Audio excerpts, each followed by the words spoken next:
as a youth. So everybody got the pop musics and whatnot, but let's talk a little bit about what your musical life was like as a little one, when you were growing up. That's you know what? That's a great question. I want to say thank you for having me on the show, by the way. Yeah, it's my Behind pleasure.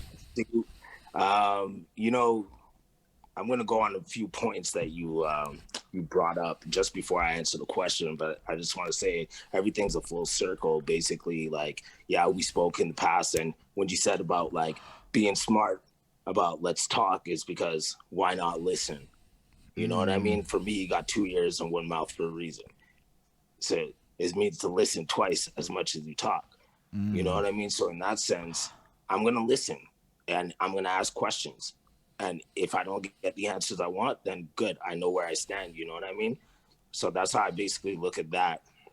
And me coming on your show was basically a song that CY had put out on YouTube of a recording that we did, and I think you were the. I don't know if it was you or someone else made a comment like, "Yo, I didn't even know Blocka rap," Shit, that because was me, and I had forgotten that happened yeah, actually. So I was like, yeah, "Fuck, does Block even rap?" Oh shit, he does, yeah, and I yeah. completely forgot. Anyway, Be- right, right. Because when it comes to making music, you can't necessarily go and find a Blocka song.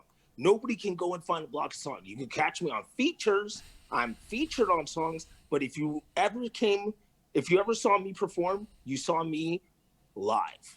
You mm, saw me show rock. So I've done like shows like Ace Hood and where I the YFN Lucci, and we did the Young MA, and we did the TI, and all these different type of shows. But the biggest one I performed was Ace Hood.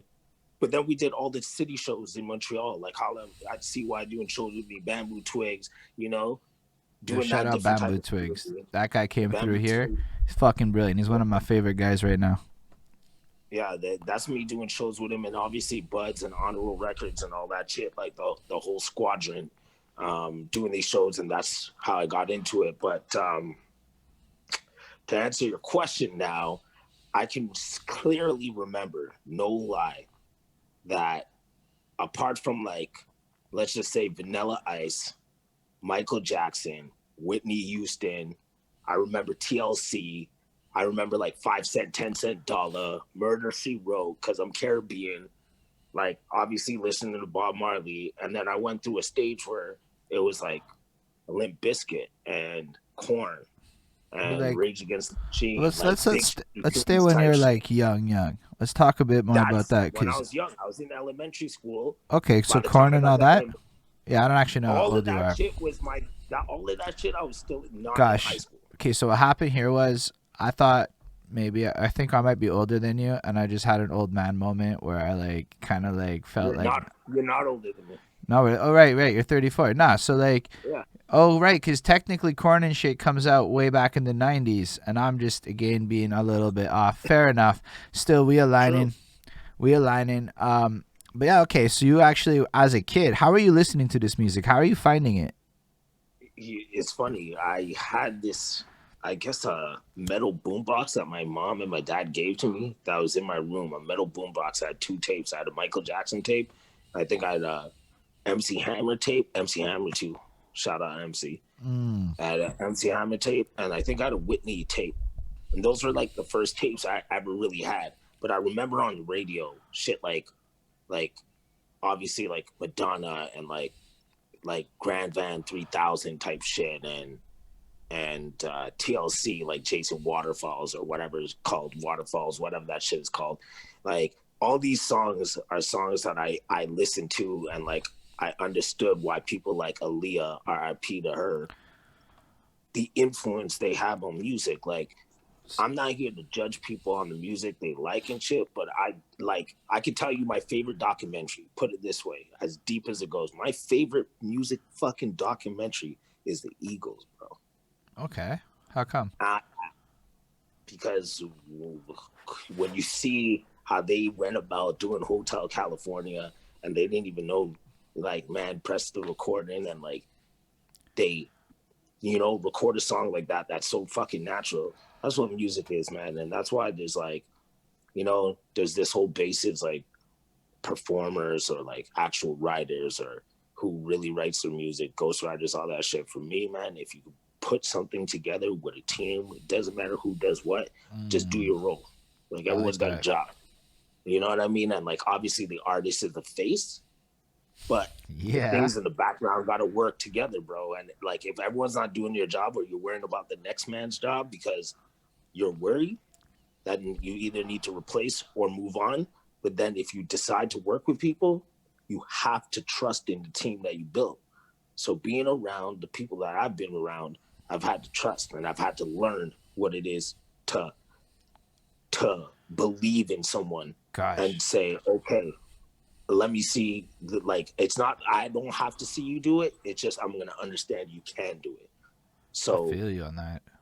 No, for real. Yeah, so man. we all into the knowledge nuggets up in here. So that's a real big time knowledge nugget. That's some corporate knowledge nuggets right there. I'm like, Blocka's a CEO. That's what I'm feeling right there. And why I say that is because those are hard things you just said. For one thing, to pick the right people to be around shows there had to have been something along the way, you know, that made you realize that that's important. But then the trust thing, that's one of the hardest things that a lot of people have. Also, the lack of envy. So knowing your role, playing a position, you know, these things aren't like little ideas. These things are literally how businesses are built. Everyone has a job to play within a business. Everyone has to do certain things. And you know what? Just because you might be like the face or whatever doesn't even mean you're the most important part. Like, you know what? You know who's really fucking important? Video editors.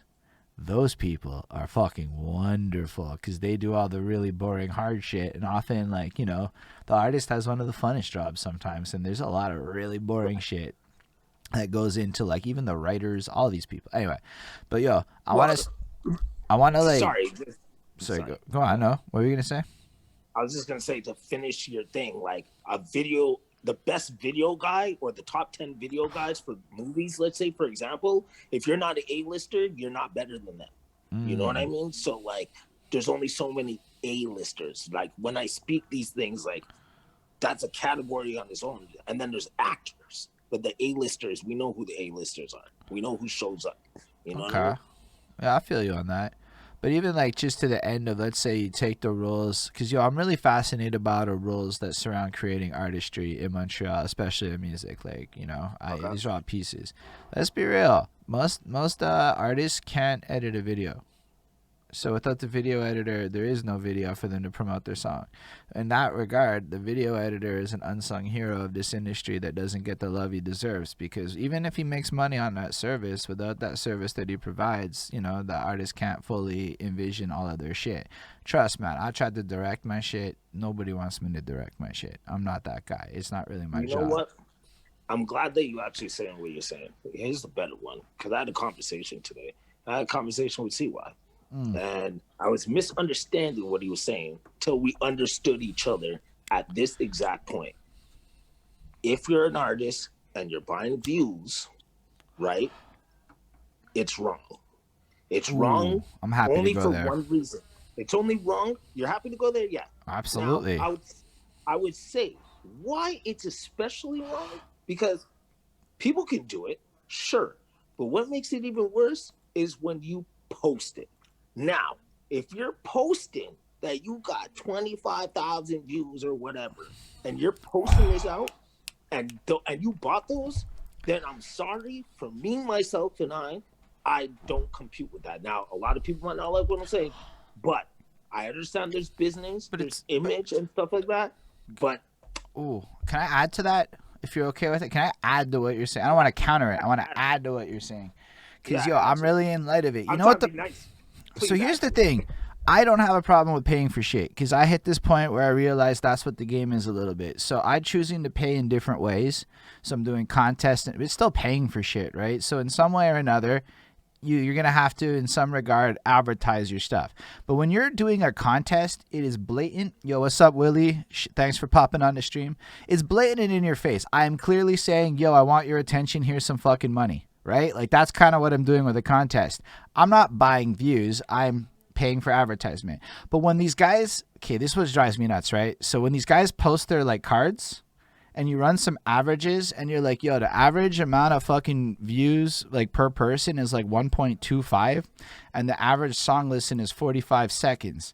I'm like, dude, that's not good numbers even when you're posting it. So you pay, that's how like I can spot paid now, because you run some averages and you're like, those numbers look funny to me, right? Like when you run these numbers, you got 5,000 views, but on the 5,000 views, you have 10 likes or 20 likes and one comment or two comments.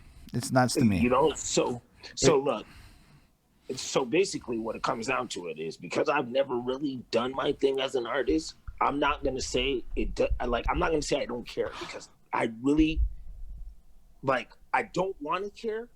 And if you don't put it in my face, I definitely won't have to care about it. But for rappers, yeah, I think rappers want to compete.